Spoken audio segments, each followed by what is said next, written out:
Hello guys, today we are going back to look at our Volvo A40D. So it's been quite a while since we have looked at this one. In previous videos we added N20 motors to the base. So you can see we have 6 motors there. And we added a few just TB6612FNG motor drivers.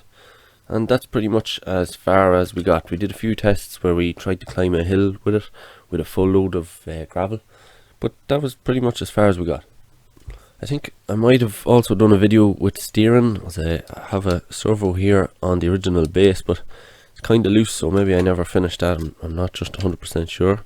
But what I'm going to look at today is this motor gearbox that is used in the tipping mechanism. So this was the housing for the gearbox for the tipping mechanism, and it basically consisted of all these gears. So these 4 were the gears that gave you the gear ratio. Actually there's 5 of them. So you had a motor driving through these 5 gears, that geared down to give the torque, and the final drive was through this slip clutch.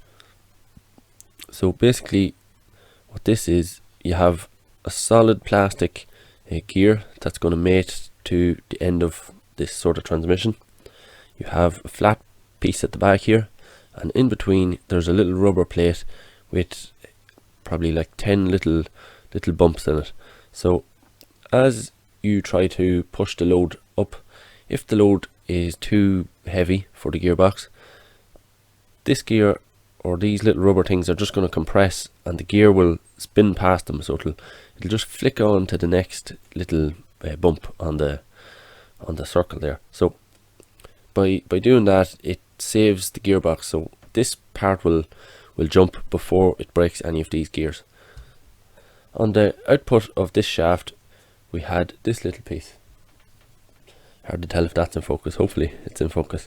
So this little gear was on the end here, and it would just rotate, and that would make the bed go up and down via this lever on the back here. So this lever on the back. So that's a fairly simple mechanism, and what I think I'll try to do is replicate that to some extent. So we're not going to use the plastic gears with the slip clutch. Instead we're going to swap that out for a fairly low gear ratio N20 motor. So this should be pretty powerful, although it'll be slow, but that shouldn't matter. Even if this is extremely slow, we only need to rotate this very slightly to have a big impact on the tipping angle here. So the speed is not that important. I think the power, the torque is what we're really after. So we're going to want an N20 motor that's geared down about as much as we can, and I think I have a few here from the Komatsu PC400 build, or the first version of it that I did. So what I'm thinking is I'll mill out this housing where the motor used to be, and that will allow me to mount the N20 motor inside this other side. We might need to print a little bracket to go over the back of the N20 motor that will just fit into the square inside here, just to help prevent the N20 motor from spinning. But my initial plan anyway is there's 2 mounting holes on this front face, so I'm planning to try and drill those through this face of the original transmission housing and just mount that in there. So to actually mate to the gear here, we really want to replicate this, but with the D shaft in the center, or the D shaft opening in the center, so that we can just push on another little gear, replicate the original, but hopefully with a little bit more power and a little bit more precision.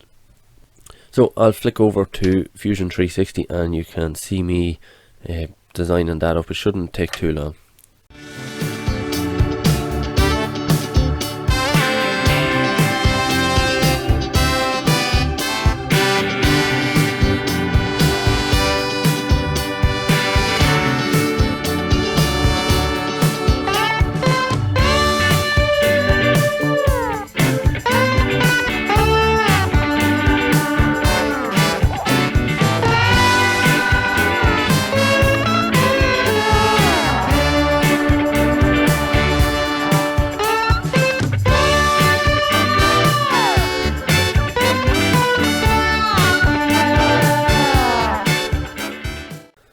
Okay, well, here we have our 3D printed piece. You can hopefully see that that is pretty much the same as the original, except for the D shaft in the center. And I'm hoping that it's going to be strong enough.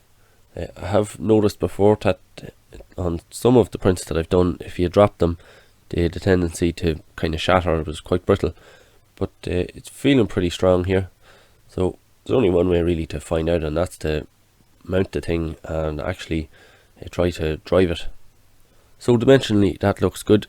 So next thing I need to do is modify this gearbox and mount the N20 motor. Okay, well, I done a pretty good job of this. It's nice and tidy there, but of course it's completely wrong, because that's not where the gear is supposed to be. It's supposed to be coming out here. So as you can see, that's supposed to fit in there with the gear on this side. So that didn't really go to plan, but what can you do? We'll just try again.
Okay, well, I tried to modify this again and made a mess of it, so I forgot about that plan. And as you just seen, I 3D printed a part, or designed a part, and then 3D printed it.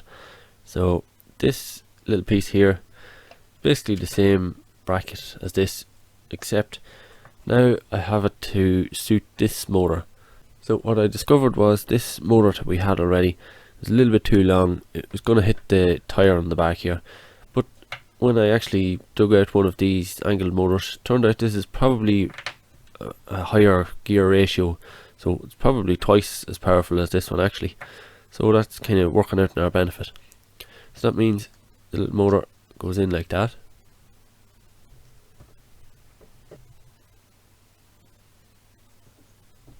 And we'll have this gear on it. No, not this gear, that's the original gear. This piece was too short because it was supposed to go onto that motor. So I had to extend that piece, and we're left with something that looks like this.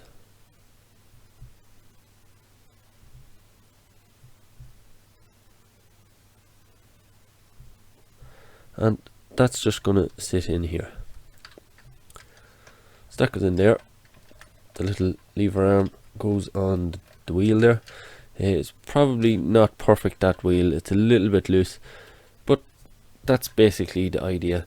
I'm not sure if this wheel can do a full 360 rotation with the load without actually impacting the plastic body. If it does, that'd be great. It would mean we'd need no limit switches. We can just drive the motor around 360 degrees. We'll just power it in one direction, so it'll just do a full cycle, tipping to lowering.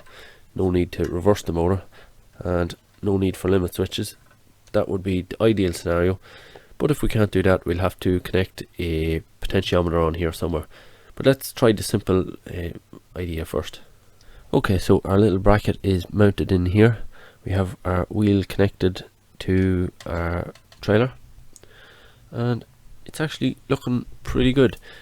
We can only drive the wheel in one direction because if we try to drive it in this direction, so that would be with this part going that way, when the bed of the trailer is down, this little arm is basically level, so you'd actually be trying to drive it back here. So if you imagine this arm was flat, it would be up here, and you'd be trying to drive it straight into that bracket, which isn't going to work. So we have to take this point, rotate it down and up, so that when we're pushing on this, that lever arm is pointing up the ways, so you're pushing up the ways. So there's no point putting a motor driver like this on that motor. We'll just have to use a transistor so that we can just drive it in one direction, which is no problem at all. So just to show you it rotating here,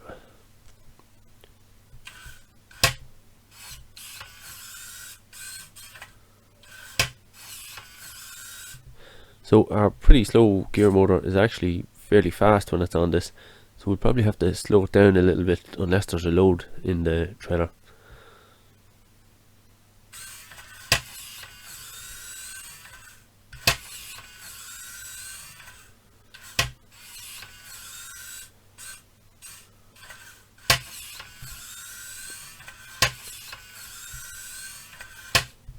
So that seems to be working pretty good. I don't have the diorama set up at the minute with the gravel in it, but I'll try and get that set up just so that we can test how it copes with full, well, a good weight in gravel, and we could always just put some fake load in it as well, just to see how it works with that, you know, like some sawdust that's been painted grey or something like that. There's a lot of options. You don't have to make your model lift real gravel, just because I have the PC 400 and it's well able to dig into real gravel. That's kind of what I'd like this to be able to cope with, but we just have to see what way it works. So that seems to have been pretty successful. Make sure you keep an eye on the channel so that you can see the next video in the series, so that'll be me testing it out. But that's pretty much it for today, so thanks very much for watching.